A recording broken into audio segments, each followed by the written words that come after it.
এই হাদিসটির প্রেমে পড়ে গেছি, তো আপনারাও শুনে যান।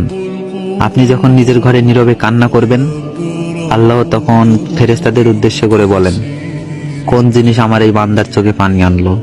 ফেরেশতাগণ বলেন, আপনার বান্দা সুখে নেই, আপনার বান্দা অনেকদিন হাসেনি।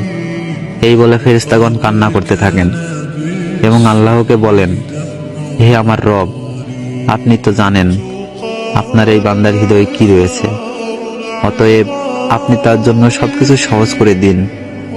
আল্লাহ বলেন, আমার এই বান্দা এমন কিছু জীবন থেকে হারিয়ে ফেলেছে যে সে অধিক ভালোবেসেছিল। অতএব আল্লাহ বলেন, আমি শপথ করছি, আমার বান্দা যা তার জীবন থেকে হারিয়েছে তার চেয়ে উত্তম জিনিস আমি তাকে এনে দিব, যা দেখে দুনিয়া ও আখিরাতে সবাই বিস্মিত হবে।